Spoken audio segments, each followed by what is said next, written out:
মিশরের আকাশে সূর্য তখন ঠিকমতো ওঠেনি, কিন্তু প্রাসাদের ভিতরে অদ্ভুত এক উত্তেজনা ছড়িয়েছিল। ফেরাউনের প্রাসাদ যেন ক্ষমতার অহংকার পাথরের মতো শক্ত হয়ে দাঁড়িয়ে থাকে। আজ যেন আরো ভারী মনে হচ্ছিল। মানুষের আর্তনাদ, দাসদের ভয়, প্রাসাদের দেয়ালে রক্ষীদের কঠিন মুখ, সব মিলিয়ে মনে হচ্ছিল যেন পুরো মিশর একটি শ্বাসরুদ্ধ অন্ধকারে আটকে আছে। এই প্রাসাদের মধ্যেই ছিলেন এক নারী, বিবি আসিয়া। মুখে এক প্রশান্তি, অন্তরে ঈমান, আচরণের দয়া। যদিও তিনি ছিলেন মিশরের রানী, কিন্তু তার ভিতরে ছিল না কোনো অহংকার। পৃথিবীর বাহাদুরির চেয়ে তিনি বেশি ভালোবাসতেন সত্যকে, ন্যায়কে এবং সেই এক আল্লাহকে যিনি আসমান আর জমিনের মালিক। দিন যত যাচ্ছিল ফেরাউনের অত্যাচার ততই বাড়ছিল।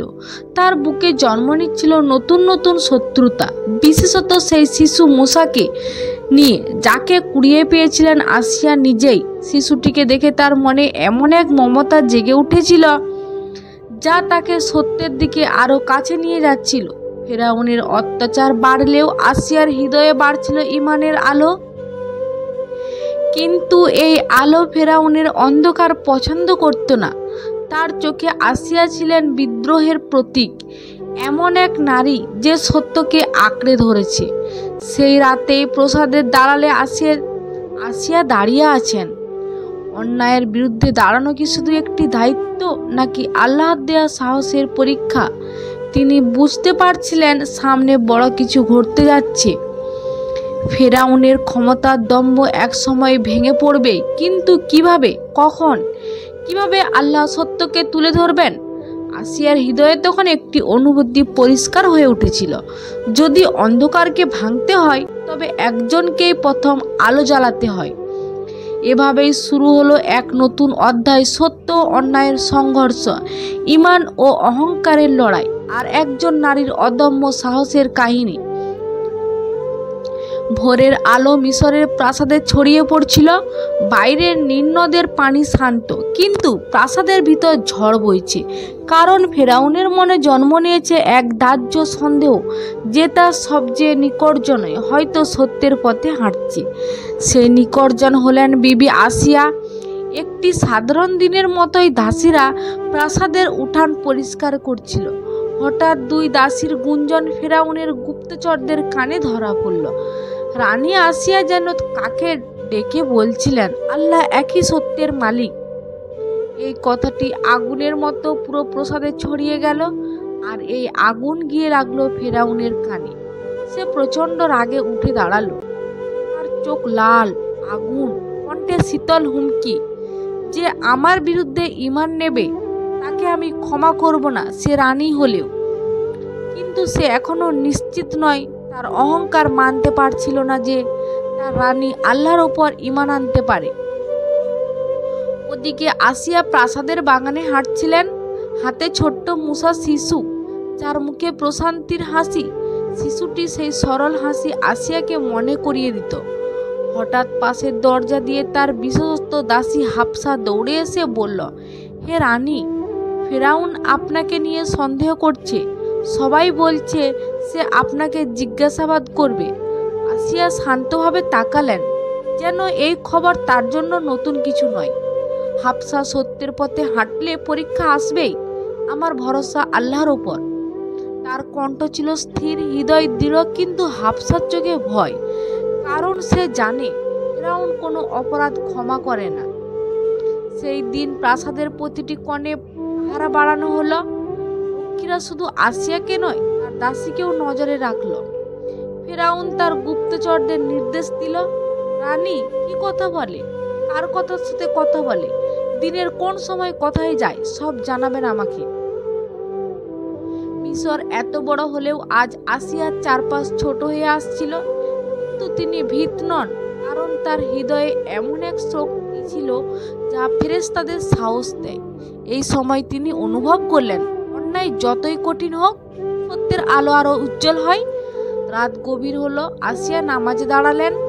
চোখের পানি গড়িয়ে পড়ছে, কণ্ঠের প্রার্থনা, হে আমার পালনকর্তা, আমার রব, আমাকে সত্যের পথে স্থির রাখো। তোমার সাহায্য ছাড়া আমি কিছুই চাই না। সে মুহূর্তে যেন পুরো প্রাসাদ থেমে যায়, আর আকাশের ওপারে কোনো অদৃশ্য শক্তি সেই দোয়া শুনছিল। আসিয়া জানতেন এই সন্দেহ একদিন পৌঁছে যাবে সংঘর্ষের চূড়ায়, এবং সেই সংঘর্ষ পরিবর্তন করবে মিশরের ইতিহাস। ফেরাউনের সন্দেহে এখন আর সন্দেহ নেই। সে মনে মনে সিদ্ধান্ত নিয়েছে রানী আসিয়া সত্যি তার বিরুদ্ধে ঈমান এনেছেন, কিন্তু সে চাইছিল প্রমাণ, যাতে তাকে অবমাননা করে শাস্তি দিতে পারে। এদিকে আসিয়ারও মনে জন্ম নিল এক দৃঢ় সিদ্ধান্ত, সত্য গোপন রাখা নয়, স্পষ্ট করে ঘোষণা করার সময় এসেছে। সেদিন সকালে প্রাসাদের সোনালী দরজা খুলে গেল। দীর্ঘ দালান পেরিয়ে আসিয়া প্রবেশ করলেন মূল সভাকক্ষে। চারদিকে রক্ষীরা, সৈনিকরা, আমত্তরা সবাই তাকিয়ে আছে। ফেরাউন তার সোনার আসনে বসে আসিয়ার দিকে ঠান্ডা চোখে তাকালো। হে আসিয়া, আমি শুনছি তুমি অন্য কোনো উপাস্যকে মানছ। তুমি কি আমার বিরোধিতা করছো? হলঘর নিস্তব্ধ, চারিদিকে শুধু মশালের আগুন নড়ছে। আসিয়া শান্ত, সাহসী, স্থির, মনে হচ্ছে যেন ভয় তার কাছে হার মেনে গেছে। তিনি ধীরে বললেন, আমি সেই মহান আল্লাহকে মানি যিনি আসমান জমিন সৃষ্টি করেছেন। তিনি এক চিরন্তন, তুমিও নও সেই উপাস্য। হে ফেরাউন। এই কথা শোনার সাথে সাথে কক্ষের সবাই কেঁপে উঠল। এমন কথা কেউ কখনো ফেরাউনের সামনে বলতে সাহস করেনি। ফেরাউন সিংহাসন থেকে উঠে দাঁড়ালো, তার চোখ লাল, মুখ বিকৃত হয়ে গেছে। তুমি কি আমার সাথে বিশ্বাসঘাতকতা করেছো? তুমি কি সেই মুসার আল্লাহকে মানো? আসিয়া দৃঢ় কণ্ঠে উত্তর দিলেন, হ্যাঁ, আমি সেই আল্লাহর বান্দি, যিনি সত্যের মালিক। তোমার মিথ্যা ক্ষমতার বিশ্বাস করি না। প্রাসাদের রক্ষীরা হতভম্ব, দাসীরা ভয়ে কাঁপছে, কেউ যেন বাতাসে টানতে ভুলে গেছে। ফেরাউন গর্জে উঠল, তাহলে আজ থেকে তুমি আর রানী নও, তুমি একজন অপরাধী। এই ঘোষণা শুনেও আসিয়ার মুখ ভয়ের চিহ্ন নেই, বরং তার চোখে যেন আরো আলো জ্বলে উঠল। তিনি বললেন, রানীর আসন ক্ষণিকের জিনিস, কিন্তু ঈমান একটি আল্লাহর দান। তোমার শাস্তি আমাকে ভয় দেখাতে পারবে না। এই কথা শুনেই সকালেই বুঝে ফেলল, এই নারী শুধু সাহসী নয়, তিনি একজন ঈমানদার যোদ্ধা। ফেরাউন দাঁত চেপে রক্ষীদের আদেশ দিল, তাকে ধরে নিয়ে যাও, আমি দেখাবো আমি বিরোধিতা করলে কি হয়। দুই সৈনিক এগিয়ে এলো। কেউ ভেবেছিল আসিয়া হয়তো কাঁপবেন, ভয় পাবেন, পিছিয়ে যাবেন, কিন্তু তিনি অতি শান্তভাবে বললেন, সত্যের জন্য কষ্ট যেন সামান্য পরীক্ষা, আর আমি অপরাধী নই। অপরাধ হলো সেই ব্যক্তি যে নিজেকে ঈশ্বর মনে করে। রক্ষীরা থমকে গেল, তাদের চোখেও এক ধরনের শ্রদ্ধা দেখে গেল, কারণ তারা বুঝতে পারছিল এ নারী সাধারণ কেউ নন। আসিয়াকে সভাকক্ষ থেকে বের করে নিয়ে যাওয়া হলো, কিন্তু তার চোখে ভয় নয়, বরং শান্তি, কারণ তিনি জানেন এই পথই তাকে সত্যকারের সফলতার কাছে নিয়ে যাবে। আর ফেরাউন জানে এমন সাহসী নারী তার ক্ষমতার সবচেয়ে বড় চ্যালেঞ্জ।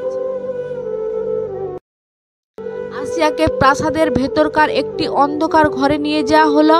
ঘরটি খুব বড় নয়, মাটির দেয়াল, ওপরে ছোট একটি জানালা, যেখানে দিয়ে ক্ষীণ আলো ঢোকে, যেন ইচ্ছা করে তাকে অন্ধকারে রাখা হয়েছে।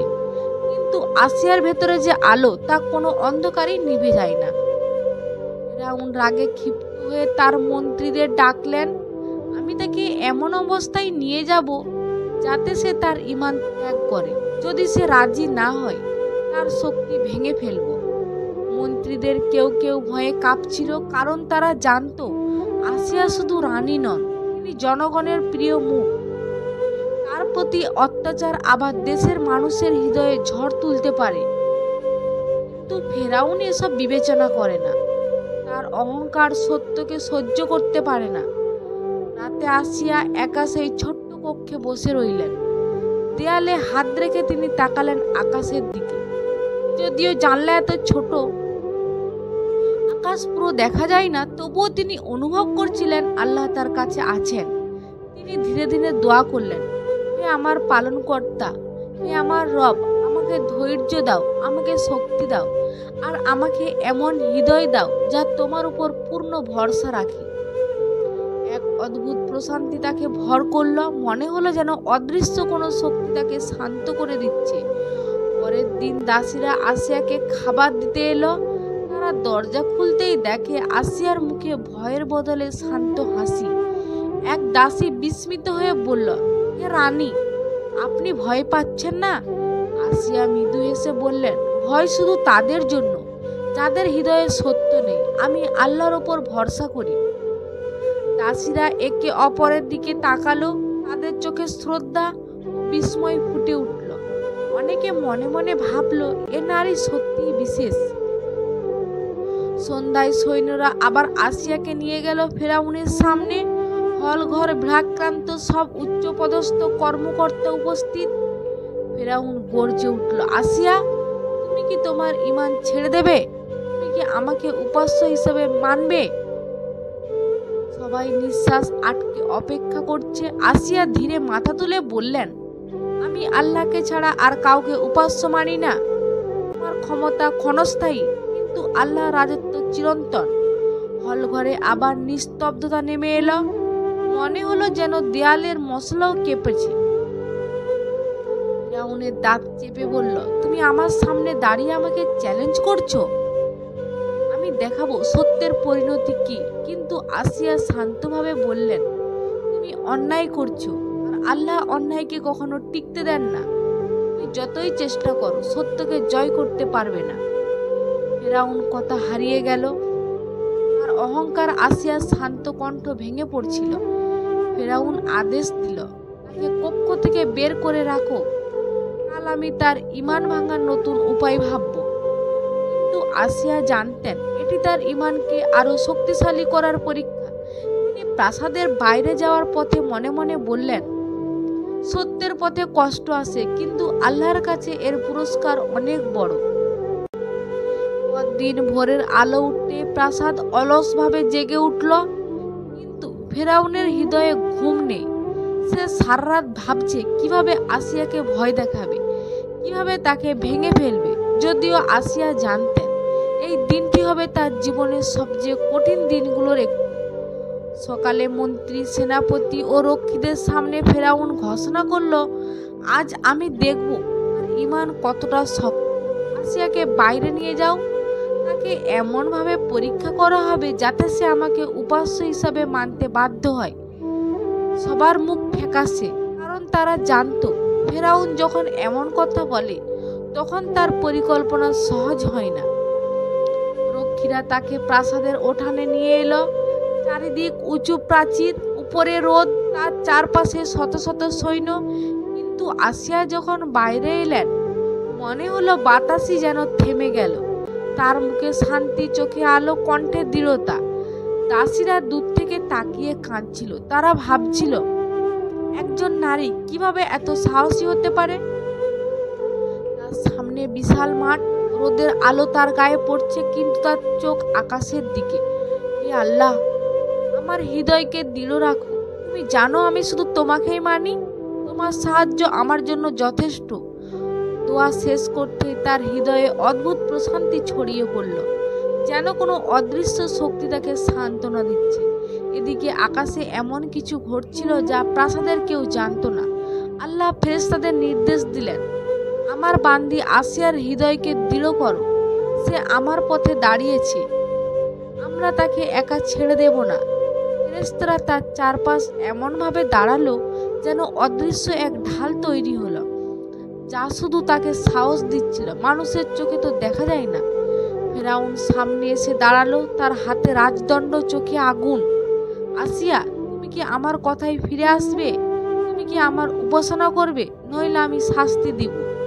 সবাই নিঃশ্বাস বন্ধ করে তাকিয়ে আছে। আসিয়া শান্তভাবে বললেন, আমি সেই আল্লাহকে ভালোবাসি যিনি সত্যের মালিক।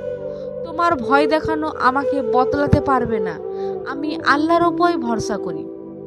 ফেরাউন রাগে কাঁপতে লাগলো।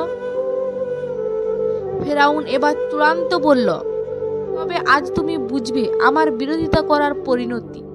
আসিয়া ধীরে চোখ বন্ধ করলেন। তিনি বললেন, আমি কেবল আল্লাহর বান্দি। তোমার হাতে কোনো চূড়ান্ত শক্তি নেই। আল্লাহ চাইলে আমাকে রক্ষা করবেন, আল্লাহ চাইলে আমাকে জান্নাত দেবেন। তার কণ্ঠ এত দৃঢ় ছিল যে রক্ষীরা মাথা নিচু করে ফেলল। ফেরাউন সৈন্যদের দিকে তাকিয়ে বলল, তাকে নিয়ে যাও আর বাইরে নিয়ে গিয়ে তার পরীক্ষা করো। মাঠের দিক থেকে সৈন্যদের পদধ্বনি শোনা যাচ্ছে। আসিয়া ধীরে হাঁটছেন, কিন্তু তার মুখে ভয় নেই, শুধু শান্তি, কারণ তিনি জানেন তার হৃদয়ের আলো কখনো নিভে না। সৈন্যরা যখন আসিয়াকে নিয়ে প্রাসাদের বাইরে বের হলো, তখন সূর্যের আলো তার উপর পড়ছিল, কিন্তু সেই আলো যখন তার মুখ আরো উজ্জ্বল করে তুলছিল, যেন আল্লাহ নিজেই তাকে সাহস দিচ্ছেন। বাইরের মাঠটি ছিল বিশাল, ফাঁকা, কঠিন মাটির তৈরি। মাটির উপরে এক চিলতে ছায়াও নেই। ফেরাউনের সৈন্যরা ঘিরে দাঁড়ালো, যেন কোনো অপরাধীকে ধরে রেখেছে। কিন্তু আসিয়ার চোখে কোনো ভয় নেই, এমনকি সামান্যতম উদ্বেগও নেই। দূর থেকে প্রাসাদের মহিলারা এই দৃশ্য দেখে কাঁদছিলেন। তারা ভাবছিল, একজন নারী কতটা শক্ত হলে এত বড় অত্যাচারের সামনে দাঁড়াতে পারে। ফেরাউন ঘোড়ায় চড়ে মাঠে প্রবেশ করল। তার কণ্ঠে অহংকার, চোখে হুমকি। আসিয়া, তুমি কি তোমার জেদ ছাড়বে? তুমি কি আমার উপাসনা করবে?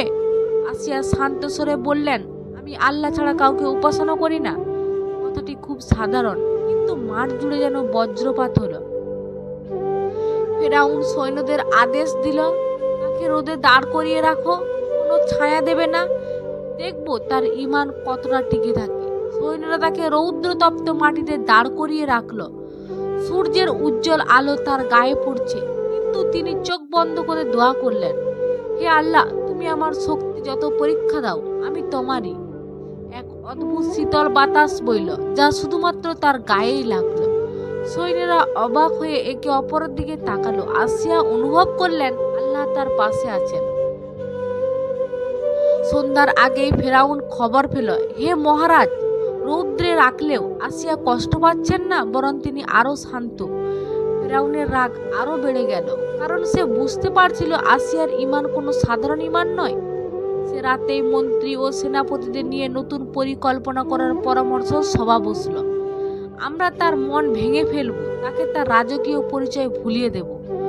মন্ত্রী বলল, মহারাজ, তাকে কষ্ট দিলে জনগণের মধ্যে উত্তেজনা বাড়তে পারে। ফেরাউন গর্জে উঠল, আমি মিশরের দেবতা, আমার বিরুদ্ধে কেউ কথা বলবে না। যে মন্ত্রী কথা বলেছিল সে চুপ হয়ে গেল। অবশেষে ফেরাউন ঘোষণা করল, কালকে আরো কঠিন পরীক্ষায় ফেলা হবে। আমি দেখব তার ঈমান কোথায় যায়।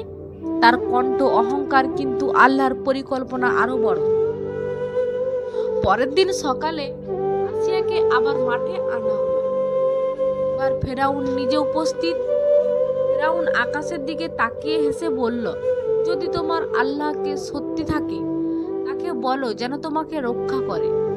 আসিয়া মাটিতে সিজদা করে বললেন, হে আমার রব, আমার এই অবস্থাকে তুমি জানো, আমি কেবল তোমারই বান্দি।